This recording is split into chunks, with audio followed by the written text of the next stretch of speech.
Pen निकाल लो। आज हाँ आज थोड़ा लिखवाएंगे क्योंकि इसमें बनेगा ऐसे नहीं। और जब तक जब तक आपको चीज अच्छे से दिखेगी नहीं फिर आप समझ नहीं पाओगे कि आखिर केस स्टडी होती क्या है, कैसे सॉल्व किया जाता है इसको।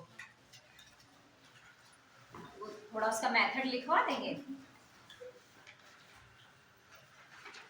आ जाओ बेटा जल्दी आ जाओ, पीछे से दरवाजा बंद कर लेना वरना बंदर अंदर आएगा।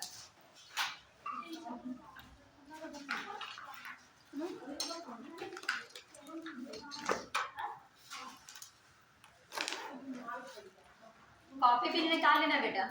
हम ज्यादा पेज लिखवाएंगे, 2 से 3 रहेंगे बस। कैसे सॉल्व करते हैं बता देंगे, बाकी तो ये है कि समझाने से ही आएगा।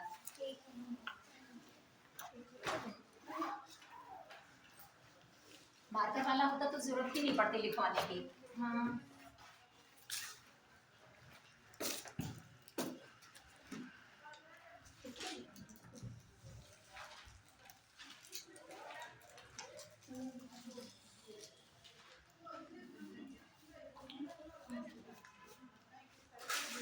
कोई भी केस स्टडी होती है, ये कोई भी मामला ही होता है उसको समस्या होती है।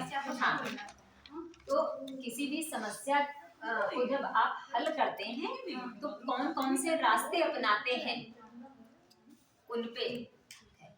कॉपी पे निकाल लो बेटा, आज लिखवाएंगे।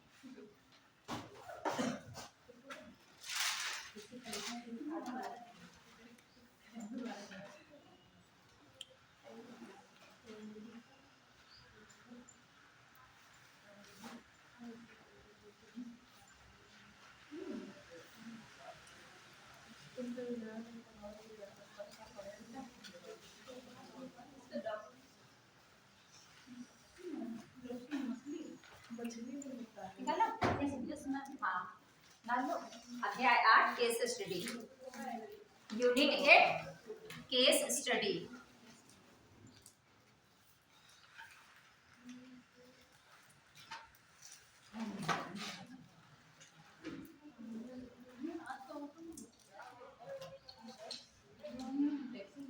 केस स्टडी हमारी बौद्धिक क्षमता के परीक्षण।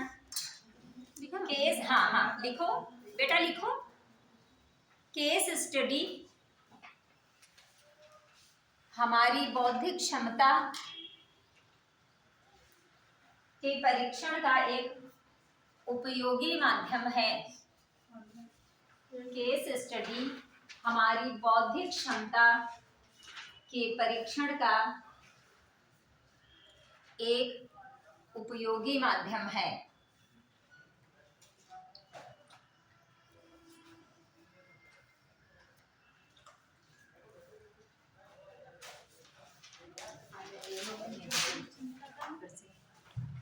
एक उपयोगी माध्यम है, उपयोगी माध्यम है। कॉपी पे निकालो फटाफट बेटा, कॉपी पे निकालो, आज लिखवाएंगे वरना समझ केस स्टडी ऐसे नहीं समझ में आएगा।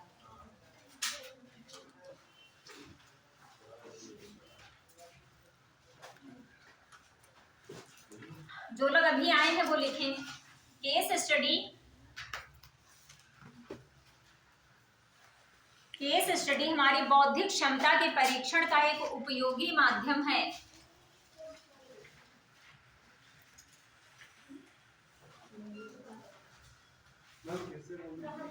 केस स्टडी हमारी बौद्धिक क्षमता के परीक्षण का एक उपयोगी माध्यम है।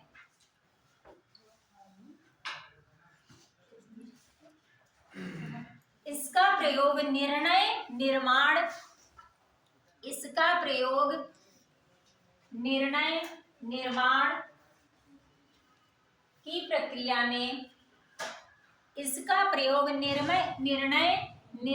की प्रक्रिया में गुणवत्ता लाने के उद्देश्य से किया जाता है। गुणवत्ता लाने के उद्देश्य से किया जाता है। केस स्टडी के माध्यम से, केस स्टडी के माध्यम से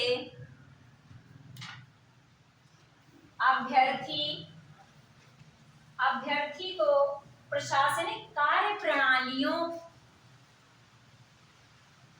अभ्यर्थी को प्रशासनिक कार्य प्रणालियों, व्यवहारिक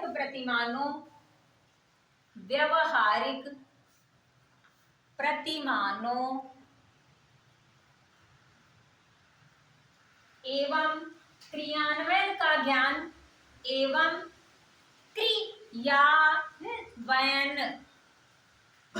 क्रियान्वयन लिखा यस मैम। का ज्ञान होता है,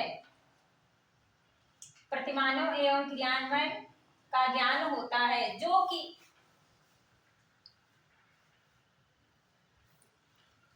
कि सैद्धांतिक अध्ययन से, जहां समझ में ना आए पूछ लेना, जो लाइन समझ में ना आए पूछ लेना, फिर अभी पूरा समझाएंगे। सैद्धांतिक अध्ययन से स्पष्ट नहीं होता, सैद्धांतिक अध्ययन से स्पष्ट नहीं होता। इसका प्रमुख उद्देश्य भावी अधिकारियों की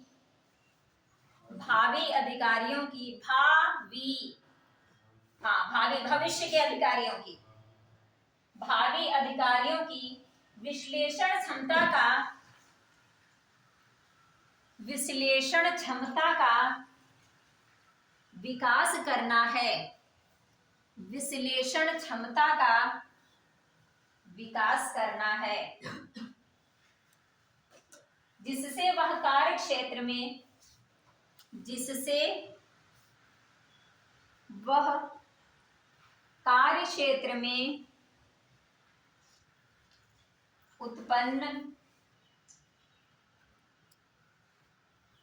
उत्पन्न होने वाली विभिन्न प्रकार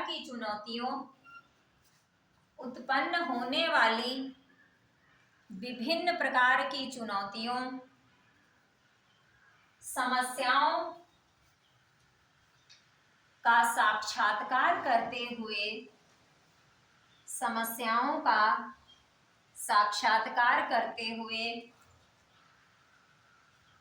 उनका सकारात्मक निदान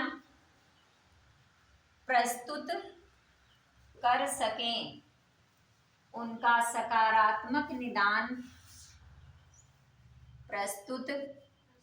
सकें,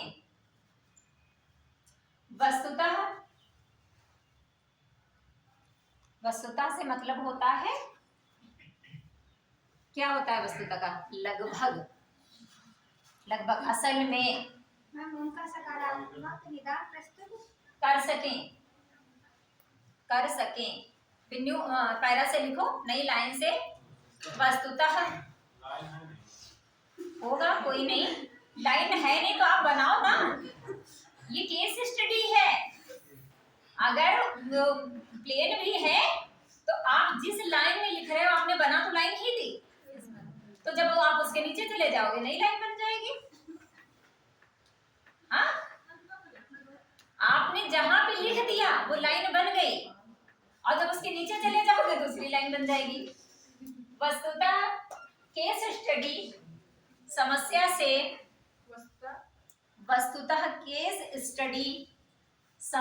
से युक्त स्थितियों का विकास है।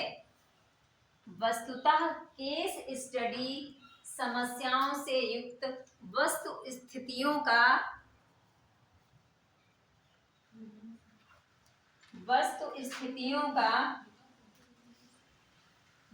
विवरण है, जिसमें किसी समस्या का विश्लेषण करते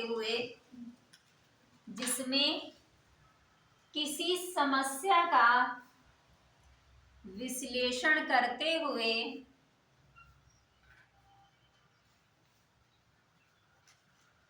समाधान की ओर अग्रसर होना होता है।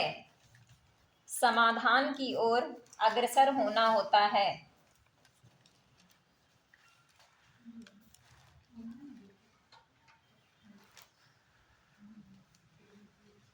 लिखा। इसके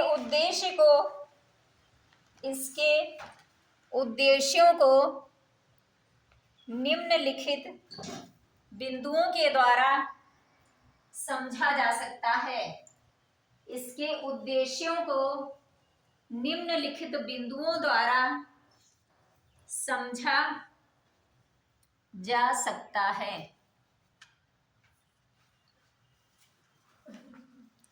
पहला पॉइंट डालो। अभ्यर्थी की निर्णय क्षमता, अभ्यर्थी की निर्णय क्षमता का विकास करना, अभ्यर्थी की निर्णय क्षमता का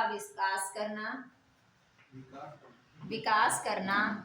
अगला पॉइंट, अभ्यर्थी की विचार प्रक्रिया, अभ्यर्थी की विचार प्रक्रिया व संवाद कौशल में सुधार करना, संवाद कौशल में सुधार करना। अगला पॉइंट, वास्तविक जीवन की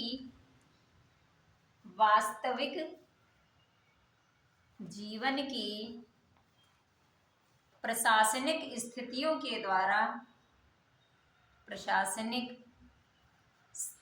के द्वारा अभ्यर्थियों में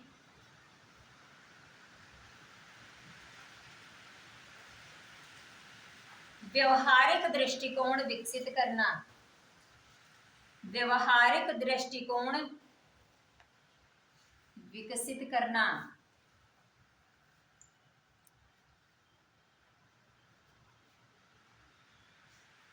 अगला पॉइंट, सामान्य अध्ययन के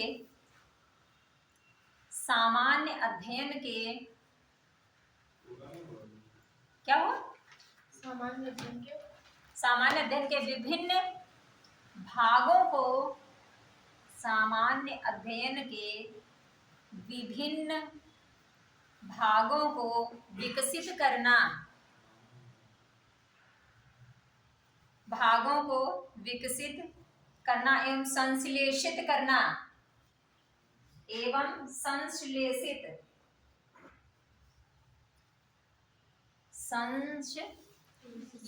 करना। संश्लेषित करना जानते हैं क्या?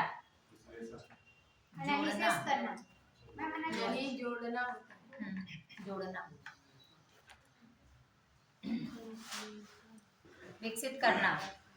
हाँ, संश्लेषित करना लिख लिया। आगे है व्यवहारिक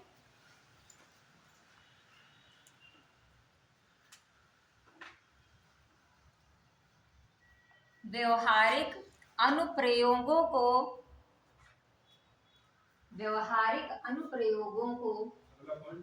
नहीं इसी में है। व्यवहारिक अनुप्रयोगों को करना।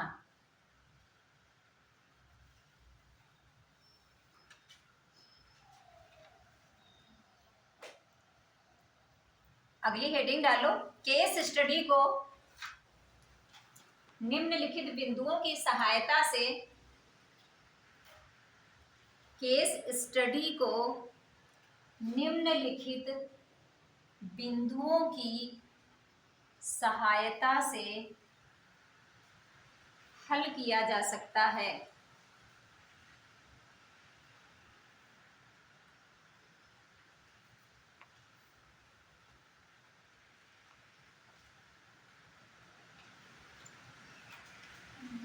पहला पॉइंट, सर्वप्रथम केस स्टडी, ब्रैकेट में लिख लेना, प्रश्न को भली भांति अध्ययन करना,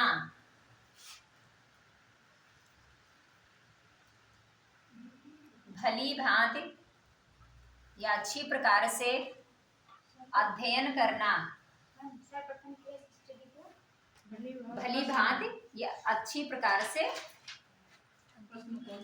हाँ प्रश्न लिख लो, केस स्टडी ब्रैकेट में करके अध्ययन करना यानी पढ़ना। मैम केस को पढ़ेंगे ना हाँ, नहीं तो वही तो प्रश्न होगा, वही तो आपका प्रश्न होगा, वो प्रश्न ही आएगा केस के रूप में। आपको केस स्टडी वहां से मिलेगी, केस आपको मिलेगा, स्टडी आपको करनी है, केस आपको मिलेगा, स्टडी आपको करनी है, हल आपको करना है। केस मिल जाएगा, सवाल भी मिलेंगे वहां से। अच्छा, सबसे पहले हाँ। अध्ययन करना। हाँ, अभी देंगे। हाँ मैम हाँ वो केस जैसे कि उसमें वो पैराग्राफ दिया होता था, उसके क्वेश्चन नीचे लिखने होते थे, वैसे ही होगा। ये वैसा नहीं, एक मान के चलो कोई समस्या है, समस्या को एक समस्या है, एक दुविधा है कि आपके सामने कोई दुविधा करके खड़ी हो गई है, तो आपको उस समस्या का समाधान ढूंढना है। बहुत शॉर्ट में बताते हैं, मामूली नॉर्मल वाला, कि आप कहीं किसी दुकान पे खड़े हैं, हाँ, और आपने देखा कि एक बच्चा आया नैतिक दुविधा की, ये भी एक बहुत छोटे स्तर का है कि एक बच्चा आया जो बहुत ज्यादा भूखा है और उसने दुकान से बिस्किट का पैकेट चुरा लिया। सिर्फ आपने देखा है,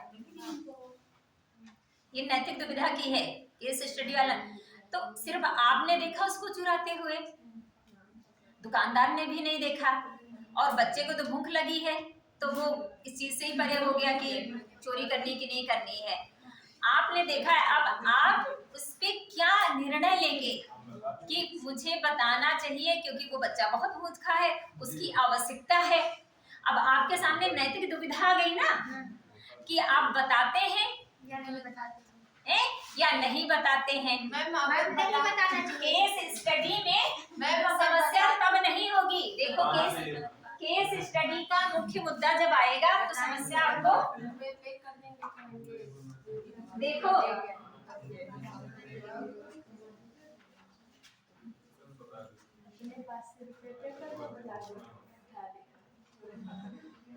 ये आपका हो गया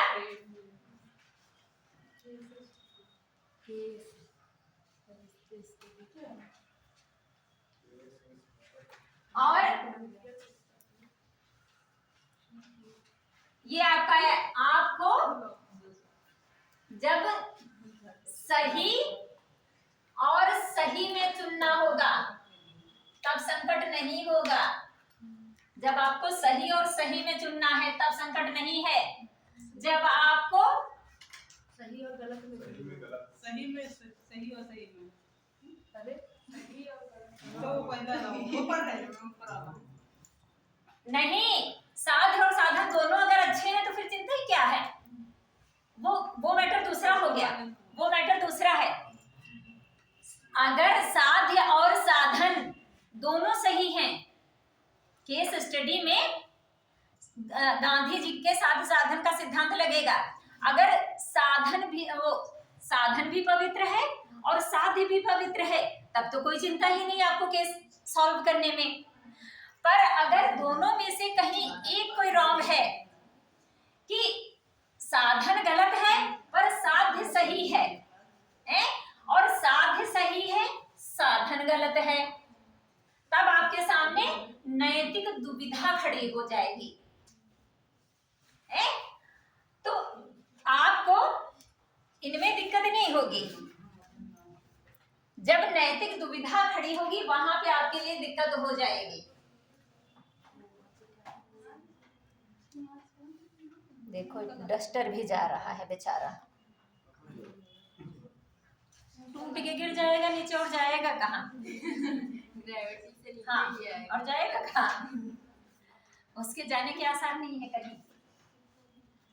तो केस स्टडी का मुख्य पहलू होता है कि आपके सामने जब प्रश्न आया केस आया उसको आप बहुत अच्छे से पढ़ेंगे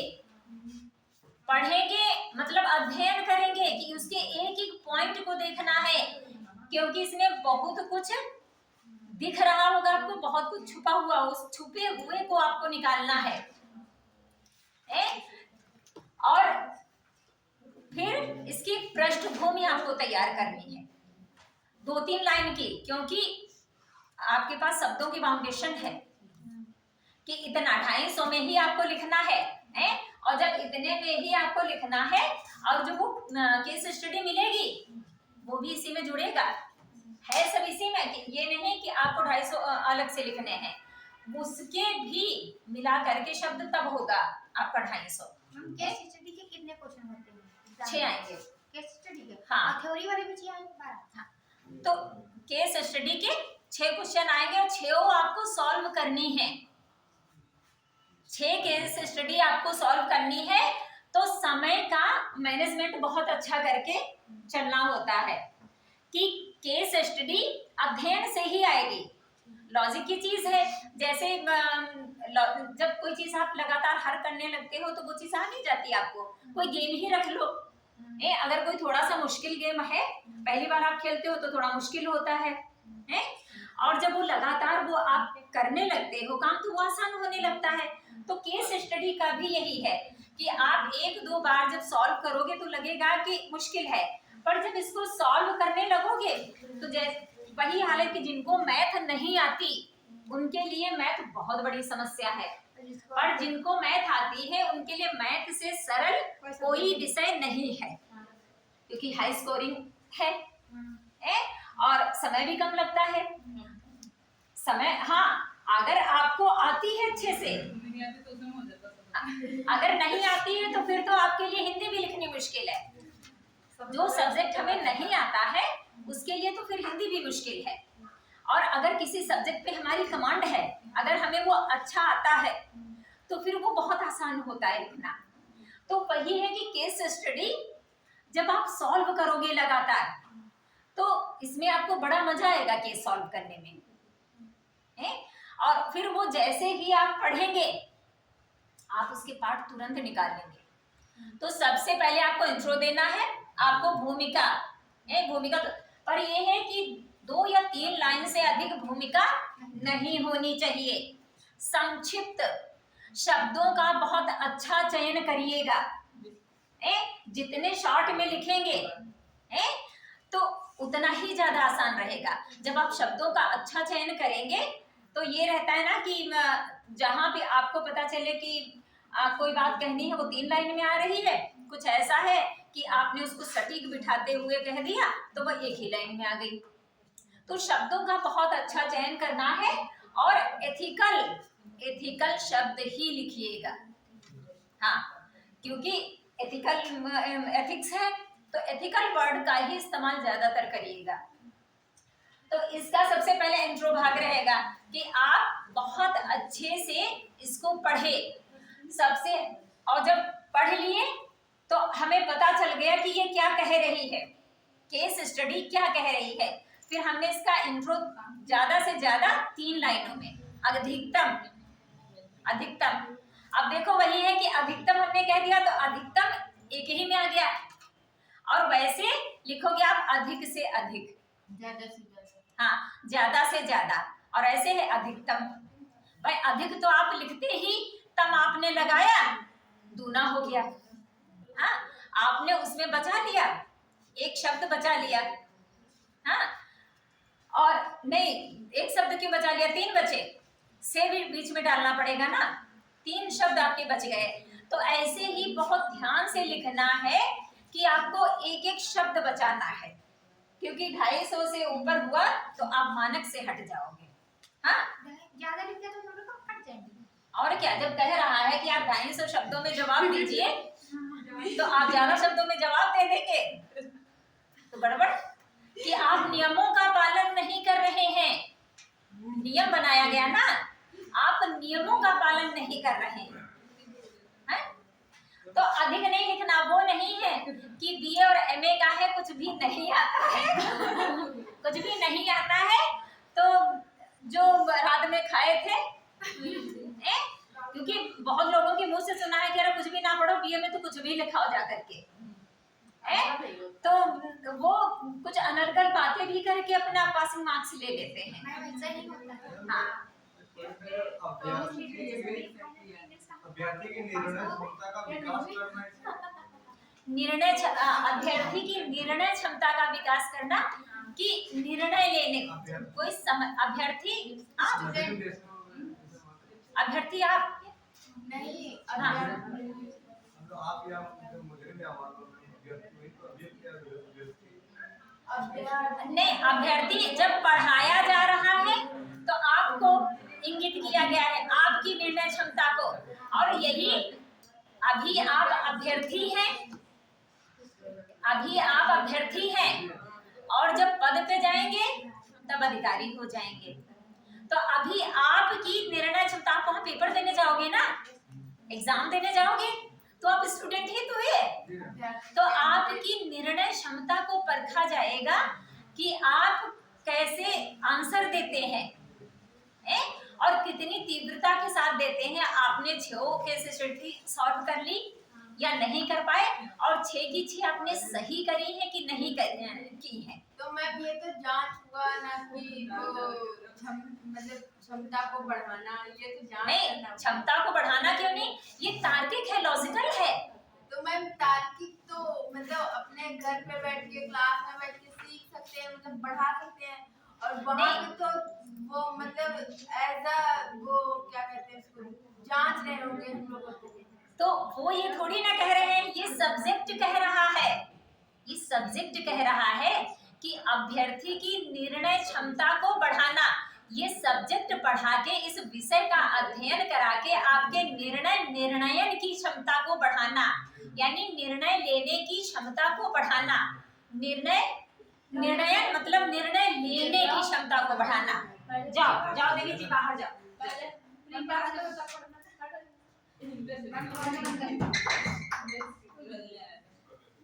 तो निर्णयन की क्षमता को बढ़ाना, आपके अंदर क्षमता को तो जहाँ आप सीख रहे हो, जहाँ पढ़ रहे हो, वही तो बढ़ाया जाएगा। हाँ, तो ये जब आपको कोर्स कराया जा रहा है, वो वहाँ पे तो आपका परीक्षण होगा। हाँ, एग्जाम हॉल में आपका परीक्षण होगा कि आप वास्तव में ये चीज पढ़ के आए हैं कि नहीं आए हैं, आप में निर्णय लेने की क्षमता है कि नहीं है उसका। अब आप अभ्यर्थी समझ गए, अभ्यर्थी का मतलब विद्यार्थी ही होता है। हाँ, तो अभी आप विद्यार्थी, अभी आप अभ्यर्थी, अभी आप शिष्य हैं, और जब वहां पहुंचेंगे तब आप अधिकारी हो जाएंगे। तो ये यहाँ पढ़ाया जा रहा है, एग्जामिनेशन हॉल में आपका परीक्षण होगा कि आपने वास्तव में अच्छे से पढ़ा है कि नहीं पढ़ा है, और तब वो आपको भेजेंगे। उसके बाद में जो भी कोई भी केस स्टडी होती है, तो सर्वप्रथम उसके हितधारक देखे जाते हैं। एक तो आपने इसको बहुत अच्छे से पढ़ा, तो इसकी फिर भूमिका तैयार कर ली आपने। हाँ, भूमिका जब तैयार की, फिर आपने इसको अच्छे से पढ़ा, तो ये भी चीज दिख गई ना कि तो इसमें फिर इसके हितधारक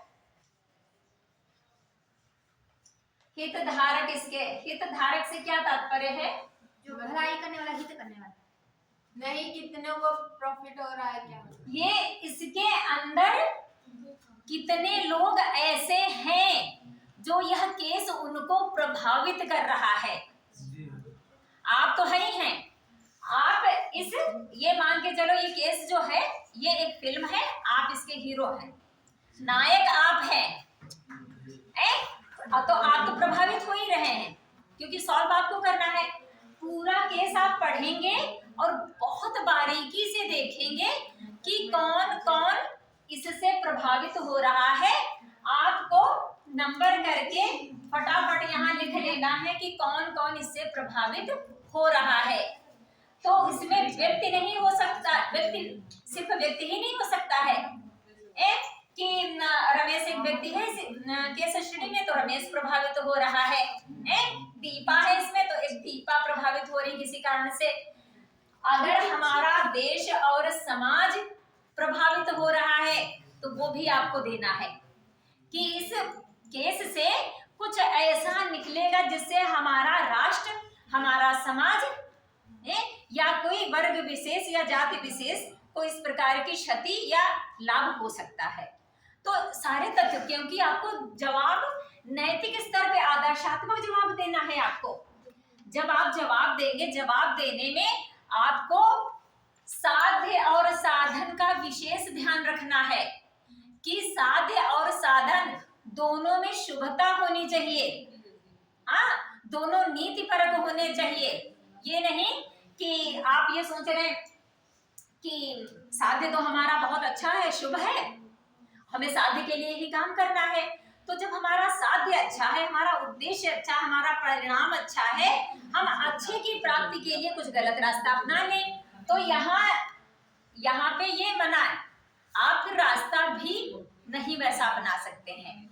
आपको साधन भी शुभ ही अपनाना होगा, नैतिक अपनाना होगा, तभी आप शुभ साध्य की प्राप्ति कर सकते हैं। तो हितधारक आपने देखे, उसके बाद में आपको केस सॉल्व करना है कि जितने भी इसके हितधारक हैं, आपको जब केस हल करना है तो ये चीज ध्यान में रखनी है, आपको लोक हित में निर्णय लेना है। वहां पे आप व्यक्तिगत नहीं हो सकते हैं, भावनाओं में नहीं बह सकते हैं, आपको नैतिक होना होगा। अब आगे कहाँ पे थे, कौन सा पॉइंट था?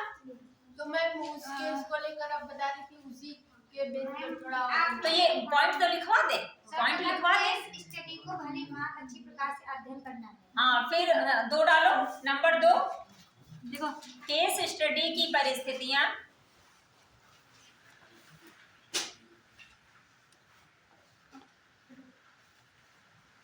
केस स्टडी की परिस्थितियों का विश्लेषण करना। केस स्टडी की परिस्थितियों का विश्लेषण करना।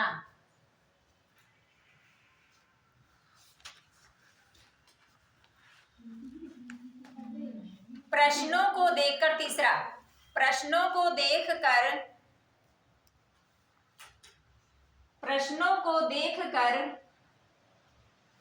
पुनः केस स्टडी का अध्ययन करना। प्रश्नों को देखकर पुनः केस स्टडी का अध्ययन करना।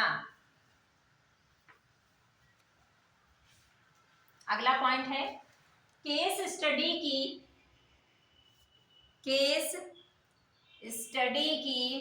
विषय वस्तु। केस स्टडी की विषय वस्तु की मुख्य समस्या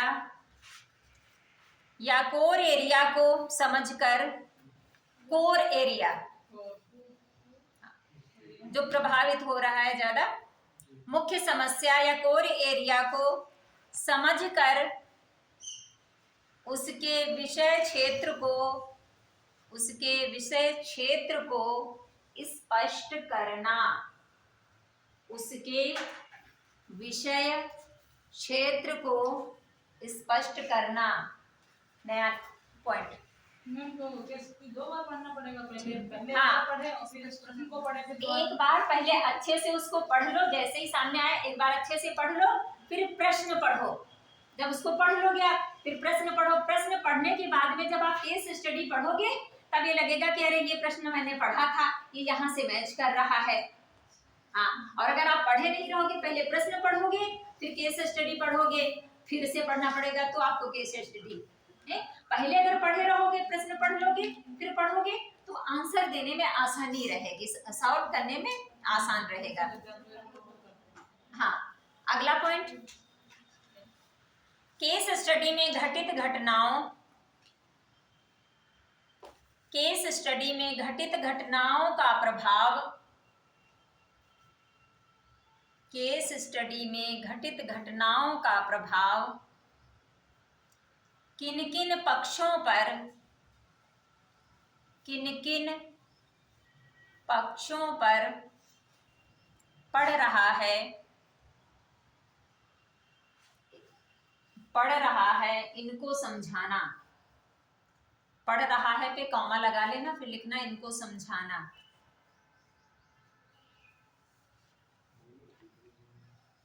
क्या हुआ?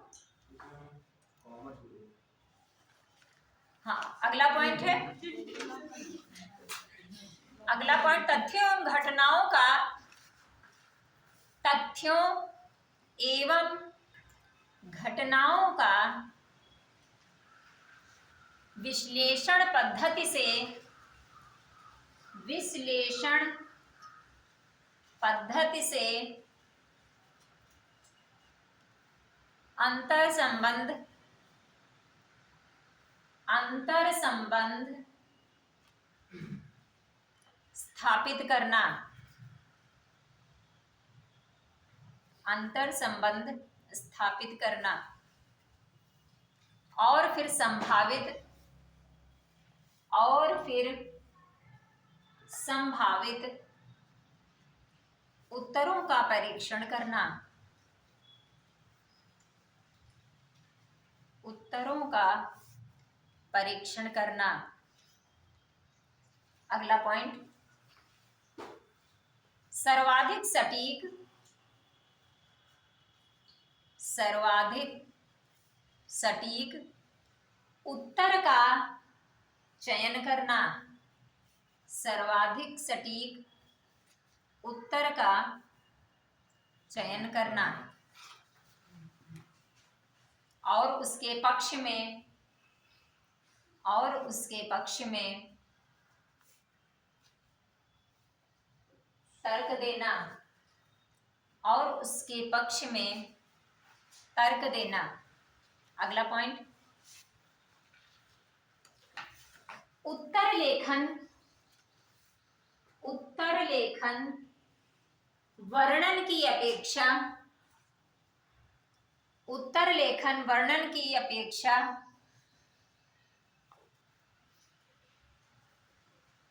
युक्ति का,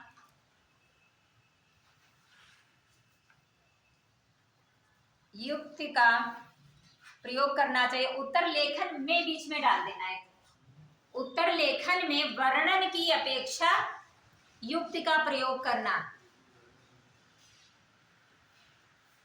युक्ति का प्रयोग करना।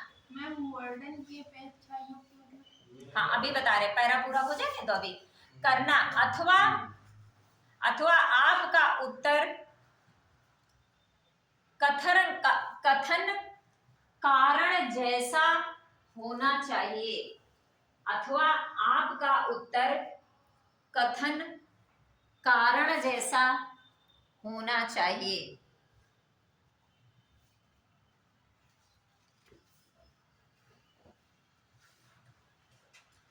युक्ति का मतलब है कि कम शब्दों में बहुत कुछ कह देना, और व्याख्या है युक्ति की व्याख्या करना। युक्ति मतलब से युक्तियां नहीं, प्लान युक्तियां, युक्ति मैम होती है जब आप कम शब्दों में अपनी बात सटीक तौर पे रखते हैं, वो तो युक्तियां जो बोली जाती हैं वो अलग होती हैं। यहाँ जो युक्ति से मतलब है कम शब्दों में आपको अपनी बात स्पष्ट रूप में रखना। वही मैम सूक्तियों की तरह, जैसे उसमें हाँ, सूक्तियां जो- और अगर उसका वर्णात्मक आप रख देंगे, तो बहुत बड़ा हो जाएगा। देखो हम बताएं, गागर में सागर, सागर में गागर।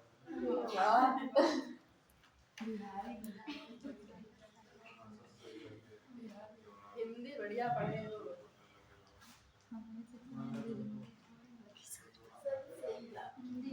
अरे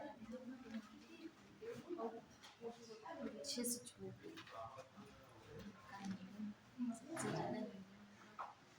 काम कर जाए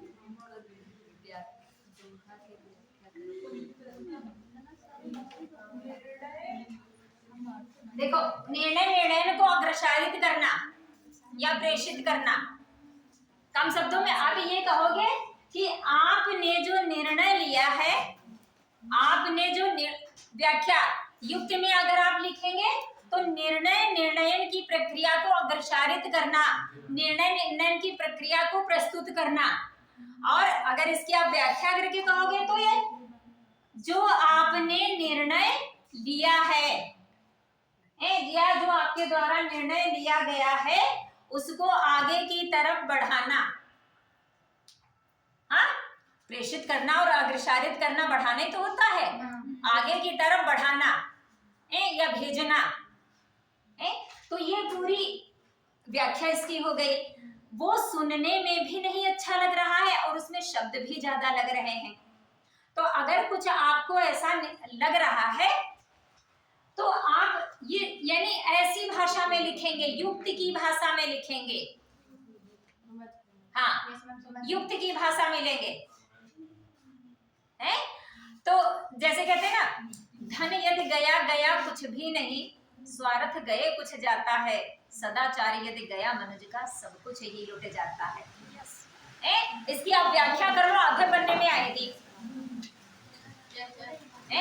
आधे पन्ने में आएगी। तो किसी चीज को जब आप परिभाषित करके लिखेंगे तो व्याख्या करके लिखेंगे तो वो बहुत ज्यादा जगह घेरता है। अगर युक्तिपरक तरीके से लिखेंगे तो युक्तियों में आपको शब्दों का चयन करना होता है ना, जिन शब्दों की व्याख्या करके बढ़ाया जा सके। हाँ, तो आप जब ऐसे शब्दों का जो मान के चलो कि कुछ शब्दों के मेल से शब्द जो बनते हैं, उन शब्दों का जब आप प्रयोग करेंगे तो युक्तिपरक आपका वाक्य बन जाएगा। तो ऐसी भाषा का प्रयोग करना है कि देखने में कम लगे, काउंट करने में भी कम हो, पर बहुत कुछ कह जाए। एक चीज आपने वो सुनी होगी, हरि गए हरि से मिलन, हरि बैठे हरि तीर। हरि गए हरि से मिलन, हरि बैठे हरि तीर, हरि कूदे हरि माँ मिले, हरि रह गए अधीर। हरि गए हरि से मिलन, हरि बैठे हरि तीर, हरि कूदे हरि माँ मिले, हरि रह गए अधीर। एक ईश्वर है, एक मेढक है, एक सांप है, एक नदी है, तालाब। हाँ, तो वही सब है। हरे रह गए दिल, बेचारे गए थे मेढक को खाने।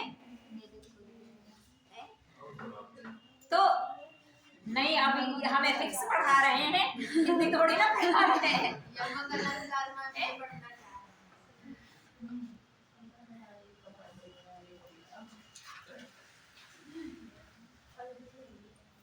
अगर आपको ये चीज समझ में आने लगी तो फिलॉसफी और एथिक्स भी बहुत इंटरेस्टिंग है। ऐसा नहीं कि इसमें इंटरेस्ट नहीं, बहुत ही ज्यादा इंटरेस्टिंग है।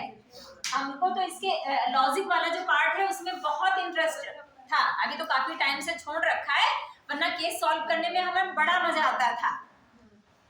कि कोई भी चीज है वो आप नकारात्मक से चलिए, नकारात्मक का ये उसमें होता है। हाँ, जब यूज करते हैं यहाँ से आप चलिए, वो पॉजिटिव पे खुद ही आपको पहुंचा देगा। तो मैं ये नहीं समझे क्या? ये पद्धति किसी दिन समझाएंगे। जब आप करते हैं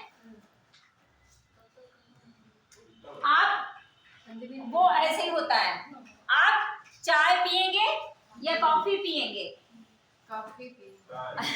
ऑप्शन आपके सामने रहता है कि आप चाय लेंगे या कॉफी लेंगे। ये लॉजिक का ही पार्ट है। तब ये आपके पास ऑप्शन आ गया ना। और जब आपसे कहा जाए कि आपको कॉफी पीती है, नॉट सी, चाय नहीं मिलेगी क्योंकि ऑप्शन ही नहीं है। नहीं, अभी हमने कहा दोनों ऑप्शन है, या चाय पिएंगे या कॉफी पिएंगे, तब आप कह सकते हैं। क्योंकि अगर हम अथवा का देंगे तो अथवा का ये है। तब ये आएगा। हमने आपसे पूछा कि आपको क्या चाहिए, हाँ, और जब हम देंगे ही नहीं, हमने खाली लिख दिया है कि आपको पीना है और नहीं मिलेगा। कोडिंग पे बता रहे हो? हाँ, ये उसी की कोडिंग है। हाँ, कोडिंग तो हम लोग इसका अर्थ निकाले, हिंदी होती है। तो ये अगले में जब क्लास अच्छी खासी स्टार्ट होगी तो थोड़ा पहले से कवर करके तब ये चीज आपको सिखाएंगे। बड़ा मजा आता है इसको सॉल्व करने में। किसने दिया? हाँ, किसने इसका उत्तर? ये हमारे दर्शन का है। दर्शन। हाँ, दर्शन का ही है। तो अभी तो फिलहाल केस स्टडी देखते हैं, टाइम नहीं। हाँ, ये चीज बाद में रखेंगे। और इससे पता है, इसी से आप सत्य पे पहुंच जाते हैं कि इसमें सॉल्व करते रहते हैं, अंततः आपको मिल जाता है कि क्या पॉजिटिव है क्या निगेटिव है। तो वही बता रहे थे, क्या चीज किसने पूछा था? मैंने युक्ति का पूछा। हाँ, युक्ति। तो कम शब्दों में जवाब इसलिए देना है, युक्ति परक भाषा आपको इसलिए इस्तेमाल करनी है, देखने में भी अच्छा लगेगा, सुनने में भी अच्छा लगेगा। और अगला, आपकी मानसिकता, आपके बौद्धिक क्षमता का परीक्षण भी कर लेगा कि आपके अंदर शब्द जो संचयन का है, जो आपके अंदर भाषा शैली है वो उच्च कोटि की है। शब्द संचयन है आपके पास, आपने भाषा को पढ़ा है, आपकी भाषा पे पकड़ है। एक आप किसी से नॉर्मल भाषा में बोल दो, एक अच्छी शुद्ध हिंदी में बोलो। शुद्ध हिंदी का मतलब है ये नहीं कि खड़ी भाषा, जो अटल बिहारी जी वाली भाषा थी वो है शुद्ध हिंदी। माहौल देख के बोलेंगे। हाँ, सामने वाले को देख के नहीं, वो धीरे धीरे आपकी पढ़ाई के थ्रू आपके अंदर आते जाएगा। आप बोल ही नहीं पाओगे। नॉर्मल भाषा ऐसे एकदम से वैसी वाली जो रोजमर्रा के जीवन में आप बोलते रहे होंगे, जब ऐसे पढ़ोगे तो वो धीरे धीरे ये आपकी लैंग्वेज में ही आता जाएगा। आप एथिकल बोलने लगोगे, क्योंकि कहते हैं ना कि हम करके सीखते हैं, और जैसा व्यवहार हम करते हैं वैसे हम हो जाते हैं। धीरे धीरे हमारी मानसिकता होती है। आप बुरा सोचो, देखो आप बुरे हो जाओगे। आप अच्छा सोचो, आप अच्छे बन जाओगे। मैम, एक बार यूट्यूब पे मैंने देखा था, कहना था दिमाग और यूट्यूब एक जैसा है, जो ऐसा सोचोगे वैसा आएगा, जो सर्च करोगे यूट्यूब पे वही आता है। वो तो है ही है। आपका दिमाग जो है, आप इसमें कुछ भी ढूंढ लो, पर जो चीज रखोगे आप वैसे ही होते चले जाओगे। इसीलिए कहते हैं कि अच्छा सोचो तो अच्छा होगा भी। सोच को अभी अपनी कभी नकारात्मक नहीं होने देना चाहिए। कौन से पॉइंट पे थे? विचारों की अभिव्यक्ति सीधे स्पष्ट। 9वां पॉइंट लिखो। 8 हो गए थे? हो गया, 8 हो गए। 10वां डालो। स्वयं के विचारों को, चुप रहो। 10वां पॉइंट, नामा राशि।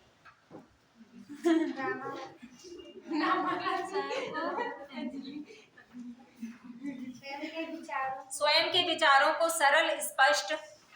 9 पॉइंट है मैम, 9वां पॉइंट। हाँ, 10वां लिखो। 9 वाला ये लोग कह रहे कि 9 लिख गया। 8 हो गया, 8 किसके भाई लोग आ गए? रेनू चलो अगर किसी ने लिखा है तो ये 9वां कर लो, अगला 10वां कर लेना, क्या जाता है। अभी 10वां। हाँ, कट मत करना। स्वयं के विचारों को सरल स्पष्ट छोटे वाक्यों में प्रस्तुत करना या प्रस्तुत करें। हाँ, अगला पॉइंट है विचारों की अभिव्यक्ति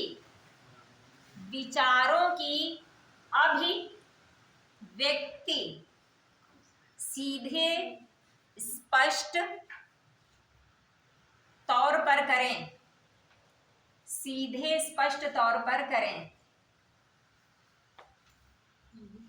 अप्रत्यक्ष या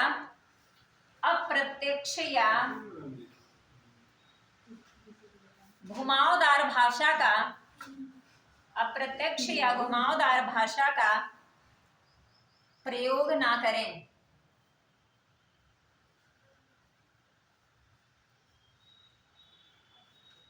ये पॉइंट इसलिए ये बता रहे हैं कि बहुत ज्यादा आप उनको घुमा फिरा की चीज मत बताइए कि आपका ये उद्देश्य आपको रहे कि हाँ इन्होंने 250 का जो हमको टारगेट दिया है वो पूरा करना है।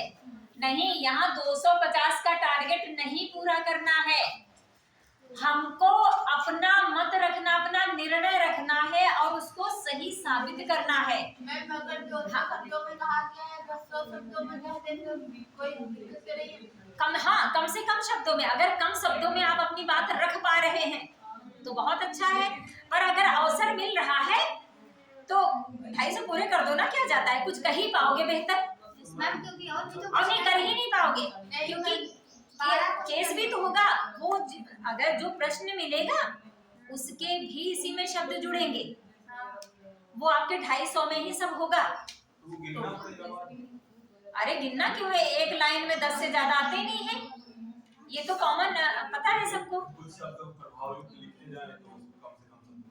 हाँ, तो जैसे एक होता है ना आइडिया कि एक लाइन में लगभग 10 होते हैं और गिनेंगे आपका वो भी नहीं, तो हाँ 250 में अगर लिखना है तो अगर हमारी कॉपी में 10 लाइन है, 10 लाइन अगर है तो मान के चलो हमने 100 लिख दिए।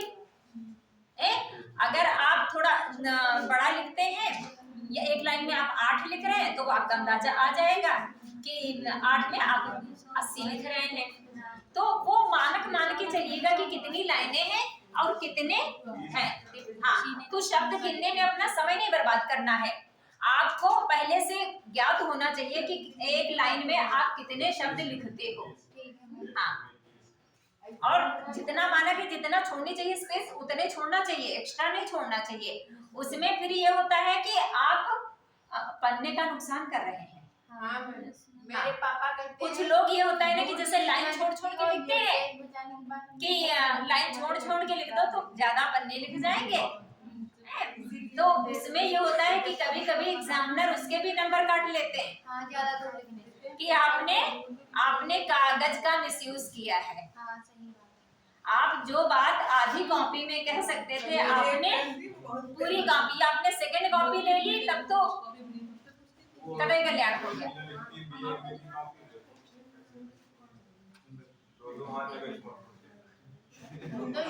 आप सीधे लड़कियों को टारगेट मत करो, ये महिला विरोधी है, लड़कियों के विरोधी है। इनका जन्म कहाँ से हुआ? जन्म हुआ लेकिन विरोध कर रहे थे। अवतरित हुए क्या? हाँ, अपनी माँ से तो प्यार करते ही होंगे, तो कहाँ से विरोधी हुए? कुछ नहीं, कमेंट बस होता है और अच्छा, नहीं तो वो कर ही गए। वो कह रहे थे कि महिला विरोधी हो आप, तभी हमने कहा महिला विरोधी कैसे हो सकते हैं। हाँ,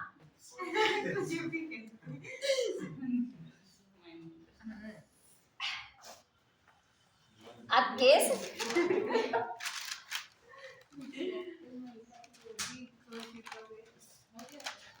नहीं, अभी सावधानियां बची हैं।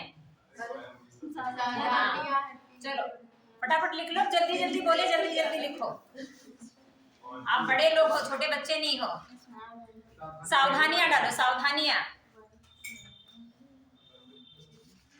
केस स्टडी में कुछ परिस्थितियां दी हुई हैं, हाँ, सावधानियां डाल के लिखो। केस स्टडी में कुछ परिस्थितियां दी हुई होती हैं, केस स्टडी में कुछ परिस्थितियां दी हुई होती हैं, जबकि कुछ छुपी हुई होती हैं, जो भी बताया था। केस स्टडी में कुछ परिस्थितियां दी हुई होती हैं, जबकि कुछ छुपी हुई होती हैं।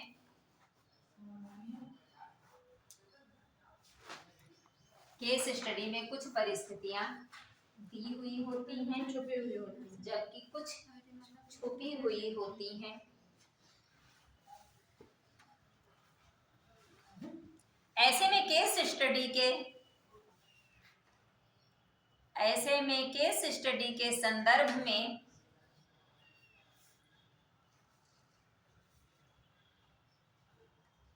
निर्णयन करते समय अत्यंत सावधानी और सतर्कता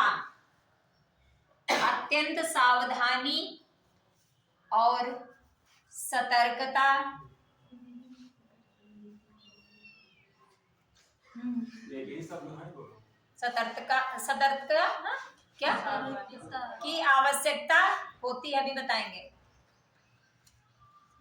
सावधानी और सतर्कता की आवश्यकता होती है।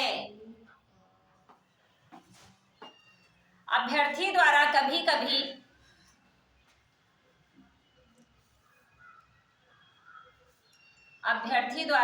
कभी असावधानीवश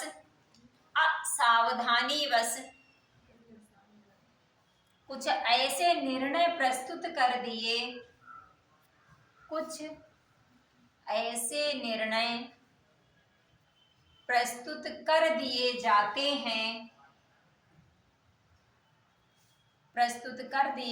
हैं जो कि न केवल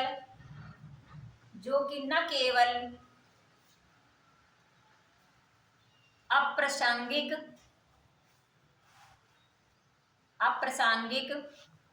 होते हैं अपितु हास्यास्पद भी हो जाते हैं।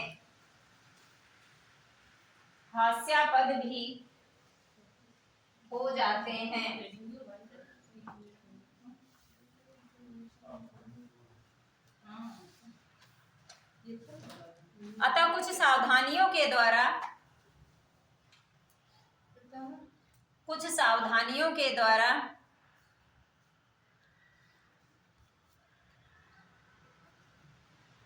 इनका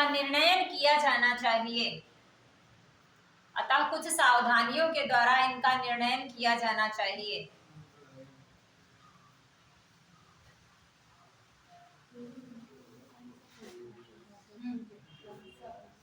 जैसे नई लाइन से लिखो, निर्णय सदैव पद एवं अधिकार के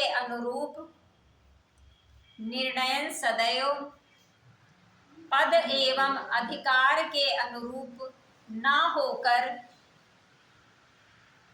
ना होकर कि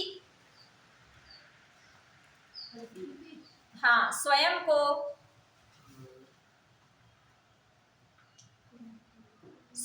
सर्वाधिकारी मानते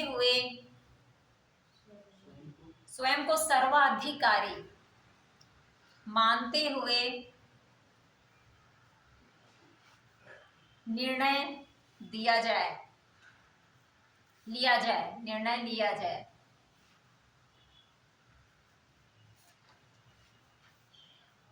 उदाहरण स्वरूप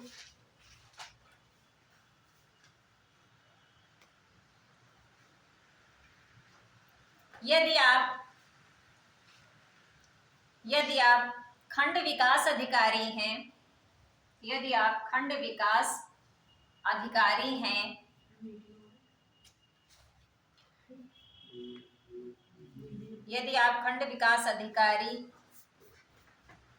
हैं, तो आप निर्णय भी उसी रूप में लीजिए। यदि आप खंड विकास अधिकारी हैं तो निर्णय भी उसी रूप में लीजिए।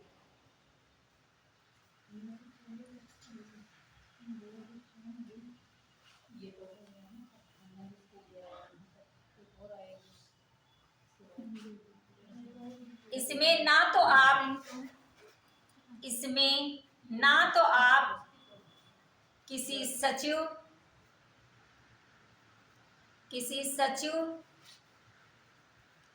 या न्यायाधीश की भांति निर्णय लेंगे।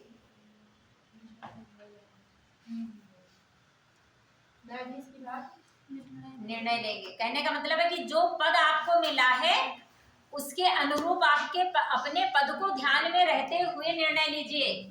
किसी अन्य पद को ध्यान में रखते हुए आप निर्णय ना करिए कि जज कैसे निर्णय लेते हैं, हाँ, या सचिवालय के सचिव कैसे निर्णय लेते, प्रधानमंत्री जी कैसे निर्णय लेते। आप अब अपने पद के हिसाब से निर्णय लीजिए। जो आपका पद मिला आपको समस्या भी उसी हिसाब से मिलेगी ना, तो आप अपने पद के अधीन होकर के निर्णय लीजिए। पद के बाहर जाकर के निर्णय लेंगे तो फिर आपका निर्णय कहीं ना कहीं किसी न किसी चीज से प्रभावित अवश्य हो जाएगा। अगला पॉइंट भी लिखो। निर्णय में व्यवहारिकता एवं नैतिकता देखें।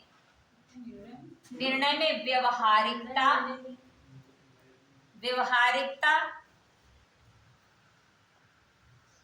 एवं नैतिकता दोनों का समावेश होना चाहिए। दोनों का समावेश होना चाहिए, क्योंकि निर्णय कितना भी नैतिक क्यों ना हो, निर्णय कितना भी नैतिक क्यों ना हो, जब तक वह व्यवहारिक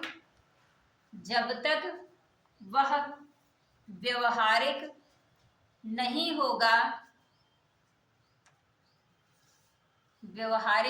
होगा, उसकी प्रभावशीलता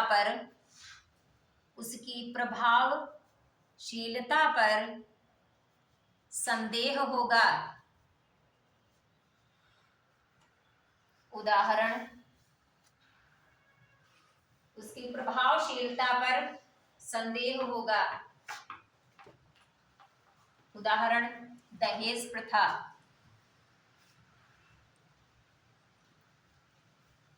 दहेज प्रथा पर पूर्णतः रोक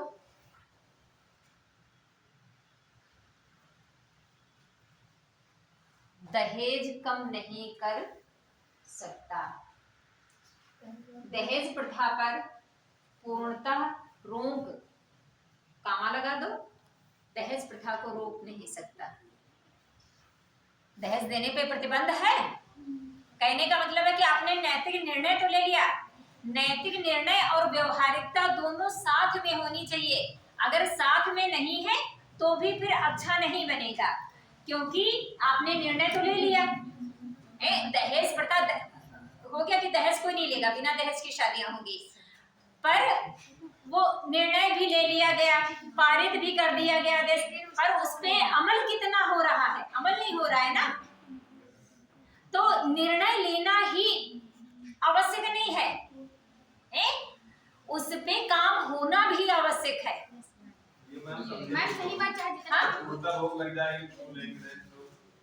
अरे तो पूर्णतः तो रोक है, वो कानून बना है। आपको नहीं पता है? दहेज लेना कानूनन अपराध है, लेकिन फिर भी लोग लेती हैं। लेकिन वही तरीके से पर अपवाद रूप में आपको मिलेंगे कुछ लोग, वरना सब लेते हैं और सब दहेज देते हैं। मैम सही है ना? हाँ, तो ये कहा गया कि निर्णय नैतिक तो है ही, पर वो व्यवहारिक भी होना चाहिए। अगर नैतिक है और व्यवहारिक नहीं है तब भी कोई मतलब नहीं निकलता। अगर कोई निर्णय, कोई नियम बनके, कोई अधिनियम पारित होकर के सिर्फ फाइलों में बंद है, दफ्तरों में रखा है, तो क्या फायदा ऐसे निर्णय का? अगर वो आपने भाई उसको लागू तो कर दिया, संविधान की धारा में भी डाल दिया, पर अगर आप तो उस व्यवहारिक क्षेत्र में नहीं ला रहे हैं, अगर हमारे क्रियाकलापों में वो शामिल नहीं हो रहा है, तो फिर हमारा निर्णय लेना बेकार गया। तो आपका जो निर्णय है वो नैतिक है, पर आपको नैतिकता के साथ में व्यवहारिकता को भी ध्यान रखना है कि ये नहीं कि आपने जो निर्णय लिया वो फाइल में बंद कर देंगे और रख देंगे। बंद नहीं करना है, उसको लागू भी करना है, उसको क्रियान्वित भी करना है। केस आपको सॉल्व नहीं करना है कि आपने केस सॉल्व करके फाइल रख दी, आपको उस पर दृष्टिपात भी करते रहना है कि आपने जो समस्या का समाधान दिया है उस पे कार्य हुआ भी है कि नहीं, आपको यानी कार्य भी उसका देखना है। हाँ, एक कहीं कोई बाढ़ से प्रभावित क्षेत्र था, आपने समस्या वहां की हल कर दी कि इतना इतना वहां राशन, इतना इतना वहां सामग्री जाएगी, आपने आदेश पारित कर दिया। एक छोटी सी साधारण सी बात, आपने आदेश कर दिया कि वहां पे आवश्यकता है खाद्य पदार्थ, आवश्यक चीजें पहुंचाई जाएं। पर आपका कर्तव्य यहीं पे खत्म नहीं होता, आपने नैतिकतापूर्ण कार्य किया अपने पद के हिसाब से, पर व्यवहारिकता आपकी ये है कि आप उसको संज्ञान में लीजिए। हाँ, अरे आप क्यों पहुंचेंगे, आप एक फोन घुमाइए ना। अरे नीचे जो अधिकारी बैठे हैं वो किस काम के लिए बैठे हैं? आप एक बार अगर किसी को कॉल करके पूछ लेंगे कि हाँ मैंने जो सुबह आपसे बताई थी वो खाद्य पदार्थ वहां पहुंचा कि नहीं, आवश्यक सामग्री वहां पहुंची कि नहीं, अगला आपसे नहीं कह पाएगा अगर पहुंची नहीं है, ये नहीं कह पाएगा कि पहुंची। मीडिया सब कुछ जानती है। हाँ, तो अगला आपसे कह नहीं पाएगा, ना पहुंचाने पर वो कह नहीं पाएगा कि मैंने पहुंचा दिया है, ये कह सकता है हाँ सर अभी बस कर रहे हैं। फिर आपका एक सख्त निर्णय ये काफी होगा कि 2 घंटे के अंदर मुझे जवाब चाहिए, 2 घंटे के अंदर उस पे मुझे ये कार्य चाहिए, जवाब चाहिए। और आप ये भी कर सकते हैं कि फोटो हमको व्हाट्सएप करो। आप में निर्णय लेने की क्षमता होनी चाहिए, कार्य करने का माध्यम होना चाहिए। आप तुरंत आदेश कर सकते हैं कि जाकर के सबसे पहले ये सामग्री वहां पहुंचा के मुझे फोटो भेजी जाए, और जैसे ही आपने फोटो की बात कही काम आपका शीघ्रतम शीघ्र होगा। हाँ, और ये अभी देखो जो तुमने बात कही थी बेटा कि नहीं किसने इधर से आई थी ये बात कि वो क्षमता बढ़ाई, अभ्यर्थियों की क्षमता क्यों बढ़ाई जाएगी, यही है कि छोटी सी बात भी समझने के लिए इतना कि आप इतने अच्छे पद पे जब होंगे तो आपको चिंता करने की जरूरत ही नहीं है। आपका जो यानी कार्य है, आपकी सक्रियता, आपकी जागरूकता, काम के प्रति आपकी निष्ठा, वो बस खुद कर देगी। तो यही है कि आपके अंदर तार्किकता डालना कि कब कैसे कम समय में सटीक काम करवाना है, कैसे करवाना है, ये क्षमता विकसित करना है। अभ्यर्थियों के अंदर निर्णय की क्षमता है, क्योंकि जब सामान्य बात पे ही हमारा दिमाग नहीं दौड़ेगा तो जब जटिल मुद्दे होंगे, जब दुविधापूर्ण स्थिति होगी, तब हमारा दिमाग तो शून्य हो जाएगा। हाँ, तो उन विषम परिस्थितियों में आपका निर्णय कहीं से दुष्प्रभावित नहीं होना चाहिए, किसी भी दृष्टिकोण से। सबका हित, जितने हितधारी हैं सबका हित होना चाहिए, किसी एक का भी हित प्रभावित होना मतलब आप पे प्रश्न चिन्ह लग जाना।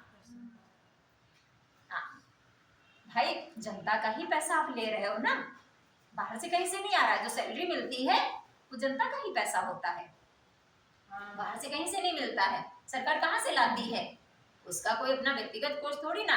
अभी आपसे विभिन्न प्रकार के कर लगाए जाते हैं, आप फॉर्म भरते हो, नॉर्मल सी चीज ले लो, आप स्टूडेंट फॉर्म भरते हो, कहाँ पैसा जाता है भाई, किसी न किसी माध्यम से हम ही से जाता है।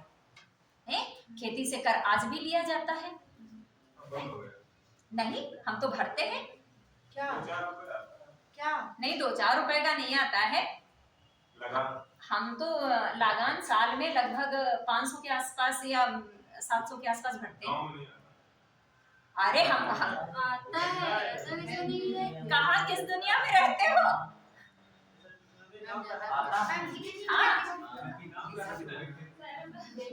लगान, हाँ,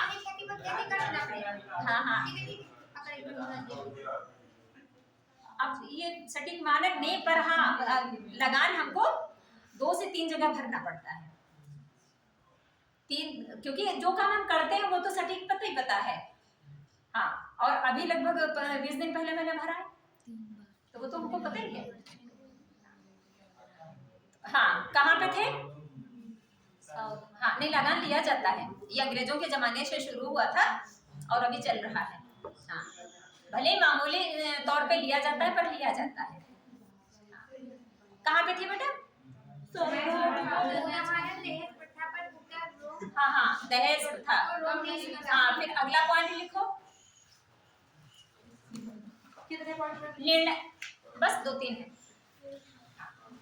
निर्णय के अल्पकालिक एवं दीर्घकालिक, निर्णय के अल्पकालिक एवं दीर्घकालिक प्रभावों को भी देखा जाना चाहिए। अल्पकालिक या दीर्घकालिक न सही लग रहा तो अल्पकालीन और दीर्घकालीन भी लिख सकते हो। प्रभावों को भी देखा जा सकता है या देखा जाना चाहिए, जो भी लिख सको। उदाहरण, पर्यावरण संरक्षण पर, पर्यावरण संरक्षण पर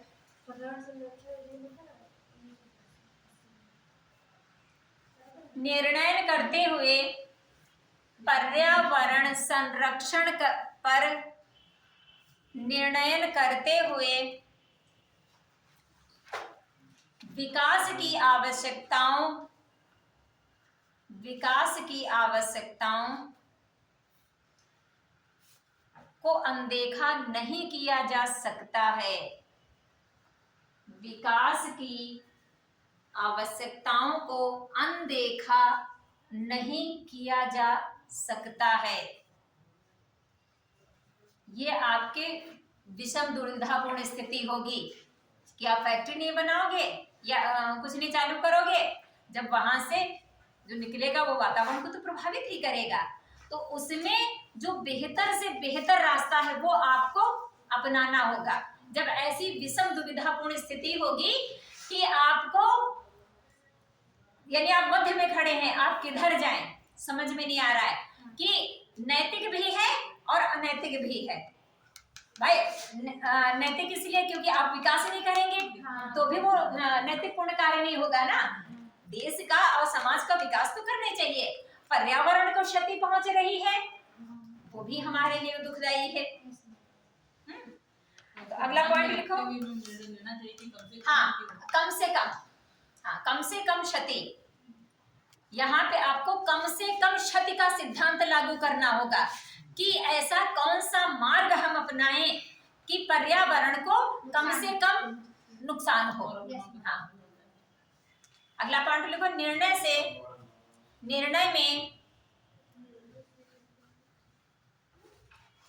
निर्णय में यद्यपि मानवता सर्वोपरि होती है,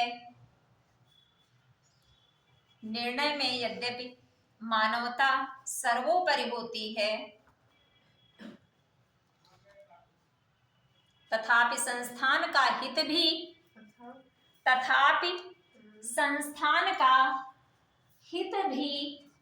अनदेखा नहीं कर सकते। संस्थान का हित भी अनदेखा नहीं कर सकते। उदाहरण,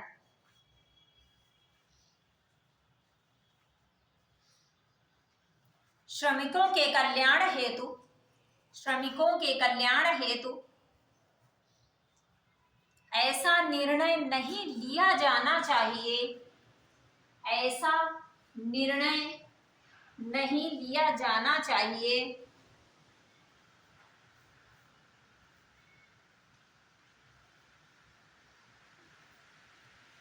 जिससे कि कंपनी के अस्तित्व पर संकट खड़ा हो जाए, जिससे कि कंपनी के अस्तित्व पर संकट खड़ा हो जाए।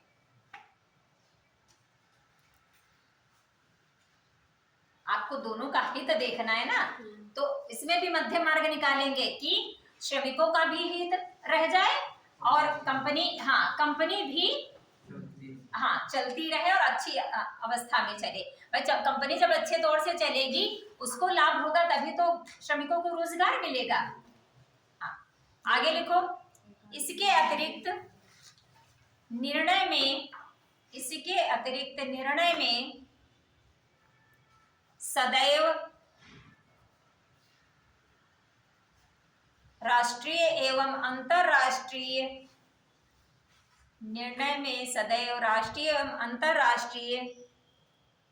कानूनों से संगतता होनी चाहिए, यानी सामंजस्यता होनी चाहिए, संगतता होनी चाहिए।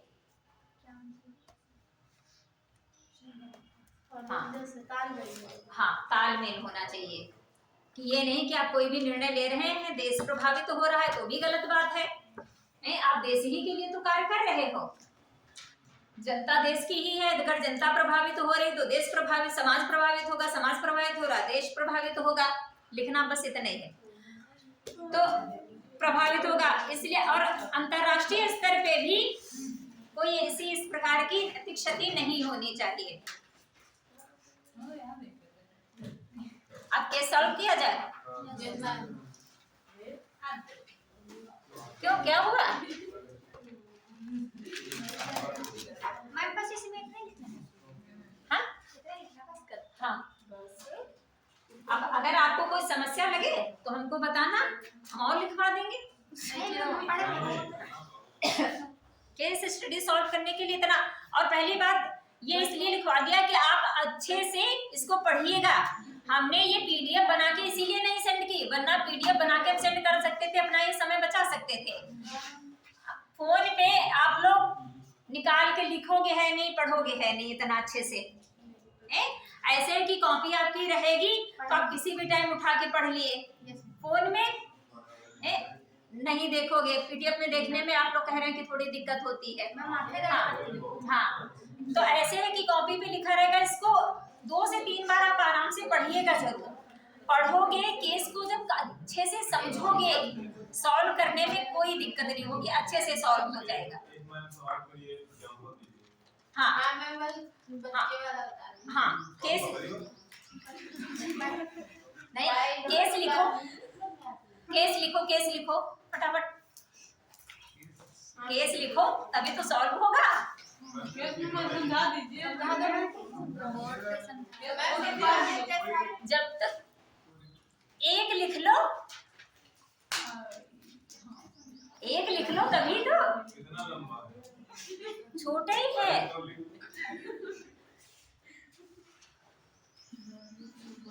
इस पे आधा दिखाई नहीं देता। अरे मैं बोल देती हूँ। हाँ। बोल दीजिए। लिखो। आपका एक मित्र लिखो। लिख तो रहे हैं। आपका एक मित्र राजेश ऐसे गांव का निवासी है। आपका एक मित्र राजेश ऐसे गांव का निवासी है। हाँ ओपन कर दो। न्यू पन्ने से लिखो। ठीक, रुक जाओ, अभी लिख रही है ये भी। अभी बोल रहे हो, लिख रही है। समझ गया है ना? बदलाव की भावना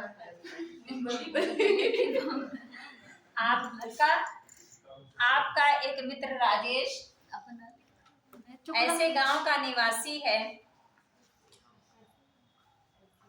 जिसके आसपास का क्षेत्र। आपका एक मित्र राजेश ऐसे गांव का निवासी है जिसका आसपास का क्षेत्र पिछले वर्ष बाढ़ में डूब गया था। पिछले वर्ष बाढ़ में डूब गया था। सरकार ने घरेलू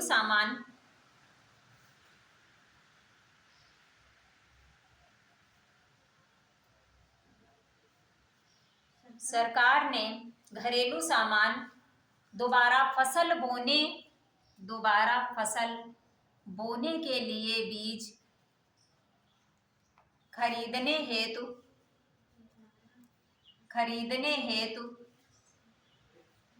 नगद सहायता एवं खड़ी फसल के नष्ट हो जाने से हुई हानि। मैम इसे रिपीट कर दीजिए मैम। सुनो। सरकार ने घरेलू आपका एक मित्र राजेश ऐसे गांव का निवासी निवासी है जिसके आसपास का क्षेत्र पिछले वर्ष बाढ़ में डूब गया था। सरकार ने घरेलू सामान दोबारा फसल बोने के लिए बीज खरीदने हेतु नगद सहायता एवं खड़ी फसल के नष्ट हो जाने से हुई हानि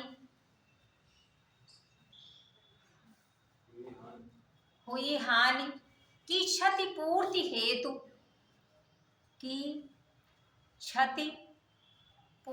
हेतु नगद राशि देकर प्रभावित लोगों की क्षतिपूर्ति पे हो अभी क्षतिपूर्ति हेतु लिखो बे। आगे मैम नगद राशि अभी रेनू लिख ले। नगद राशि देकर प्रभावित लोगों की सहायता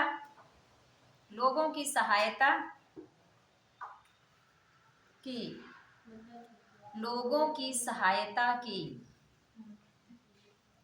राजेश का मकान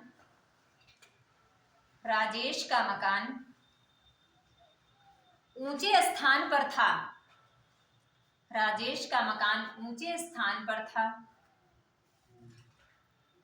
तथा उसको निजी सामान की कोई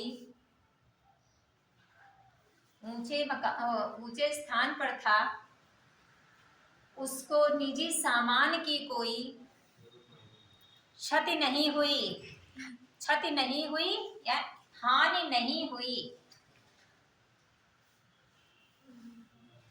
कोई हानि नहीं हुई। सौभाग्यवश उसकी रेनुआस क्या हुआ? हाथ में दर्द है क्या? नहीं मैम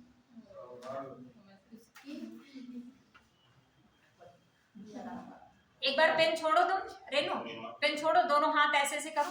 मैम लिख लिया है। देख लिया? हाँ सौभाग्यवश उसकी मैम लिख लिया। हाँ, सौभाग्यवश उसकी कृषि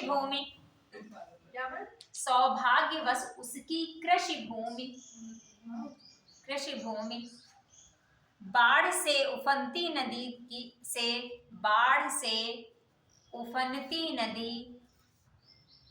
से अपेक्षाकृत दूर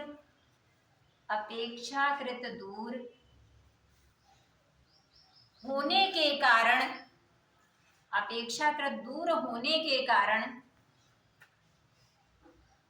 क्षतिग्रस्त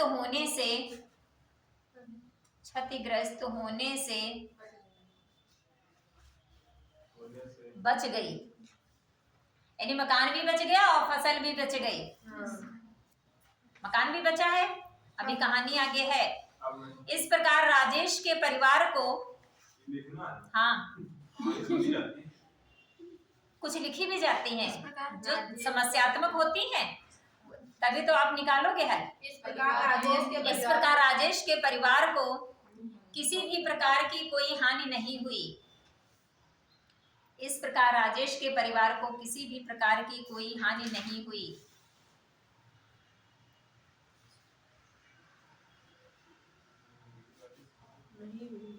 समस्या के सर्वे पर सरकार के कर्मचारी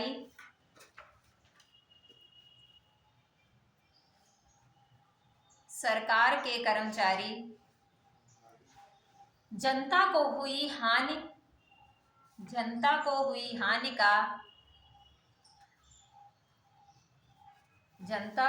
हानि का पूर्णतः आकलन करने में असमर्थ रहते हैं। पूर्णतः मतलब सही आकलन करने में असमर्थ रहते हैं। परिणाम स्वरूप लोग बढ़ा चढ़ाकर अक्सर झूठे दावे देकर लाभ लेते हैं।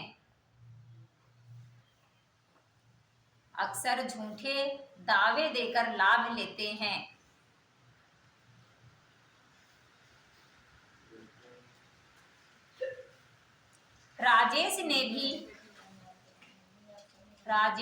भी गांव के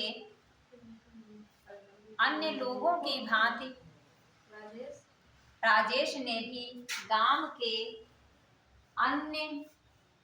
की भांति झूठे दावे देकर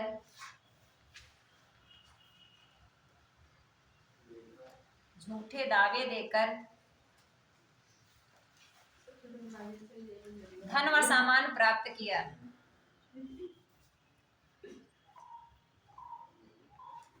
नई लाइन से लिखो, राजेश के आचरण के संदर्भ में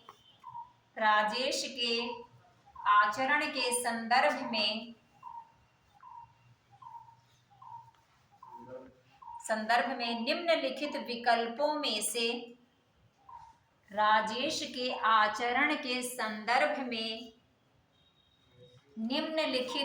विकल्पों में से उपयुक्त प्रतिक्रिया क्या होगी?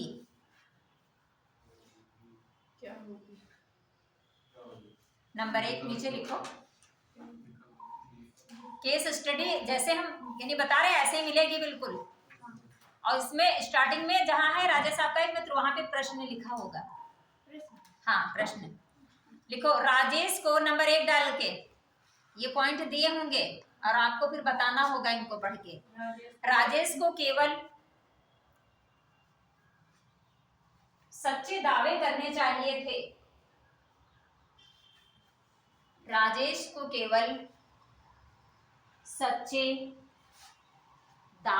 चाहिए थे। नंबर 2, यह देखने का उत्तरदायित्व, ये ऑप्शन आपको दिए जा रहे हैं। यह देखने का उत्तरदायित्व सरकार की एजेंसियों का है कि कोई झूठा दावा स्वीकार ना किया जाए। पहले वाले से दूसरा ये ज्यादा हाँ, एजेंसियों का है कि कोई झूठा दावा स्वीकार ना किया जाए। शुरुआत से है, यह देखने का उत्तरदायित्व सरकार की एजेंसियों का है कि कोई भी झूठा दावा स्वीकार न किया जाए। तीसरा लिखो, जब प्रत्येक व्यक्ति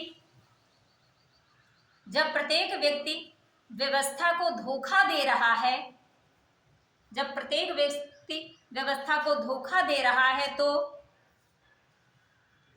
राजेश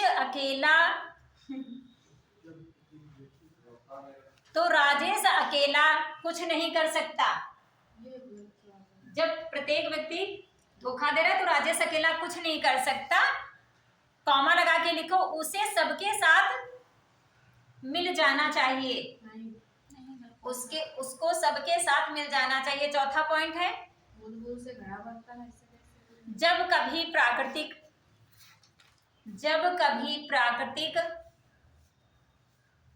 आपदाएं आती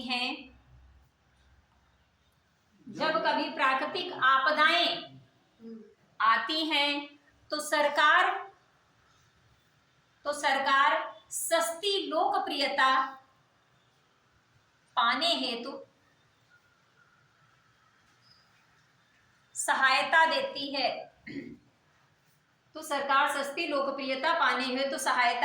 है। उन्हें